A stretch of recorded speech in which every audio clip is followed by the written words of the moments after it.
later what's costing us a lot of money or something like that. In regard to the page 9, that is the management rights section. And if you look carefully at the language, it has not changed. Number 4, take disciplinary action. Management has never had the right to unilaterally just take disciplinary action without collective bargaining unit input in that regard. Relieve, maintain efficiency of government operations. Again, that's a broad one. These are the management rights, and we've attempted to strengthen them. They're balanced against the wages, hours, and working conditions, which are mandatory subjects of bargaining. Those two sets of terms just overlap each other so much. We've tried to strengthen management rights here, but as a practical matter, by putting in equipment, staffing, scheduling, we're not able to establish that as an absolute right. My duty as the municipal attorney will be to fight for that as much as I can, as I still do. Okay, I'm going to struggle with this for a while. Yeah. I hear what you're saying. Go back to the other part, though. The only time the assembly is going to see the contract is say it comes, everybody's kumbaya, and we vote and we say yes. At that time, you're saying that we have the provision to say that specific personnel rule violation we didn't change, we don't agree with?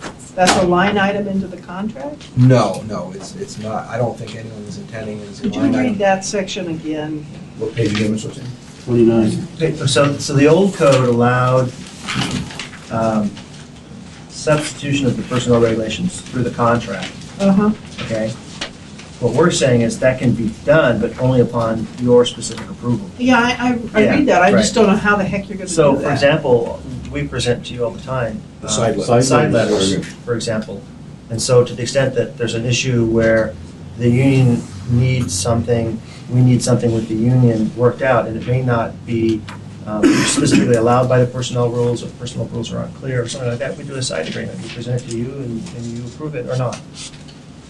So this just makes it more clear that we've got to bring that stuff to you guys. We can't just do it on our own. Yeah, we don't want the situation like happened before where numerous side letters were executed without the assembly involvement. So all this does is clarify. So all the seniority stuff and the overtime stuff are going to be in side letters? Some of it could be, but a lot of it will probably end up in 330, or some of it will end up through operational decisions by the chiefs. And if we make those exceptions, they need to be called out either in the contract or the AM that goes with it or something, so the assembly realizes, okay, in regard to police, we're going to vary from 330 in this provision. Okay. I'm still fine with this contract. And not find out later. I'm going to be frustrated for a while, I can tell. Okay. And then the one last thing, I guess, is also something that Patrick brought up, which I didn't get my first reading through. All right, so the arbitrator makes the decision on which side, yay or nay. Then it comes to the assembly, and if we like the one the arbitrator didn't like, tough beats, we can't pick it. We can just say, no, we don't accept the arbitrator, and then it's up to the mayor. Yeah, we switch from the assembly deciding to the arbitrator making a recommendation to the assembly. We can't pick the one the arbitrator didn't pick. No. All right, just one. But essentially, if you reject the arbitrator's decision, you're putting back on the table the one he didn't pick. No, we're putting back the city's last best offer. Oh, well, that's the one he didn't pick. Not necessarily. Not necessarily. I didn't assume that. That's how our brain works. Well, our last best offer is, if he didn't put that forward, he put forward his decision, then that's obviously different. Thank you. Ms. Johnston. Back to page 9, since Ms. O'Shander brought that up. There's been a lot of concern about safety. And so in number 10, are you,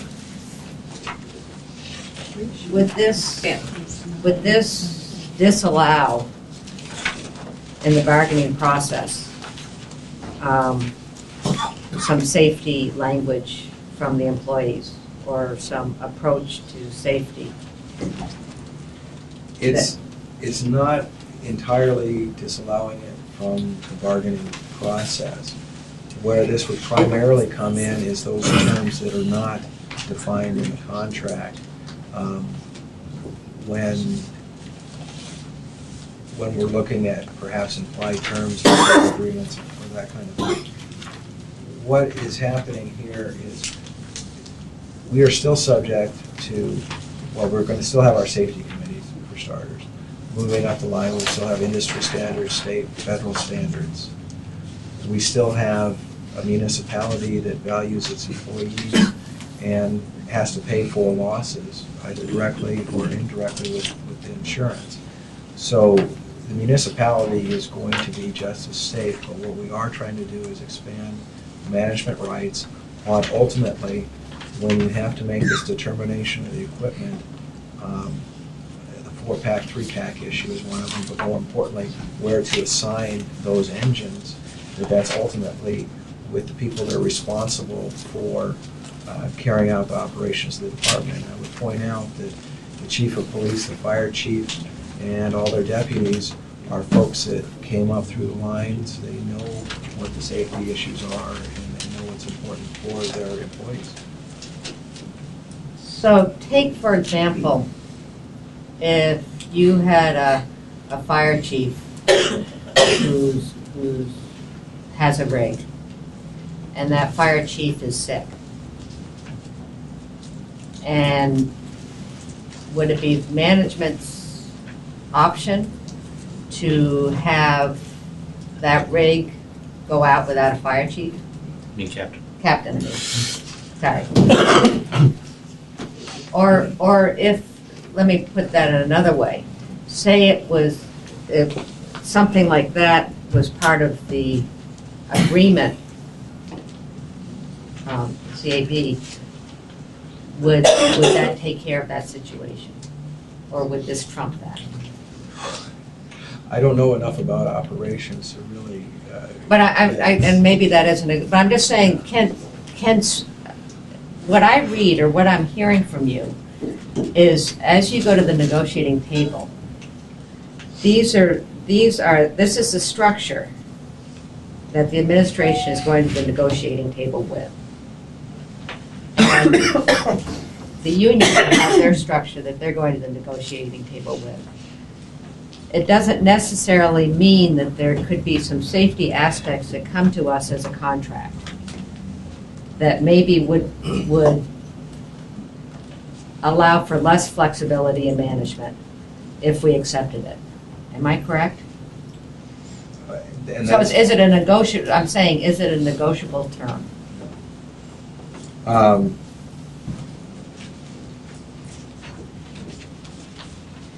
And again, it's a yes and no.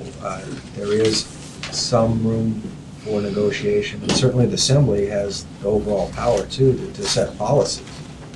Back to the Ms. Sophiander issue. I'm trying to get how you say that this all interlocks. And I have I've had an impression, but I want to make sure I'm correct on this. And so that there would be, I mean, if a contract came to the assembly that maybe suggested that certain safety practices would be ensured, and the assembly approved it. That would certainly be viable, because, I mean, that, no doubt about it. And So then it is this somewhat of a negotiable yeah. term as far as what I'm understanding. Well, and let me set the context. In regard to management rights, those, strictly speaking, just the simple law is supposed to, these are management rights, and we don't lose them unless we negotiate them away. So it always leaves room for negotiation. Now, how that gets interpreted is, I mean, arbitrators all have different views, and obviously management's view of what's been negotiated away or what's not is different. But we always have the right to negotiate away these rights. So this is our policy setting statement? The way to look at this is that with respect to safety, what we're talking about here is that there may be many instances where you have a disagreement about best practices. And you're looking at operational efficiencies and budget and safety and all these factors. And at the end of the day, what we're saying is if there's a decision to be made about what's in the best interest of the community in terms of all of those factors, management needs to make the call. Now, if management wants to make that call, our expectation is that they're going to do that with the very best information that they can get, including input from the experts that it hires, including its safety officers, following the policies that it puts in place either at the department level or union-wide in terms of what should be considered for safety purposes, checking with the risk manager in terms of what our insurances require or allow, and certainly working with experienced employees who know how to operate safely. So, you know, while we're saying we've got a tiebreaker here that needs to go to the municipality, we're not suggesting in any way that we're all of a sudden going to ignore all of the input that we receive at every step in the process. So there's other factors that play into this. This is just, again, just setting the stage. Absolutely. Thank you. Okay, I have Mr. Trainee, Gray Jackson, Horniman, and Mr. Flynn. Mr. Trainee? Thank you, Mr. Chairman. Will, can you give me a copy of your Sarah, please? I want to take that in juxtaposition to this. I figure the easiest way is just ask you for it.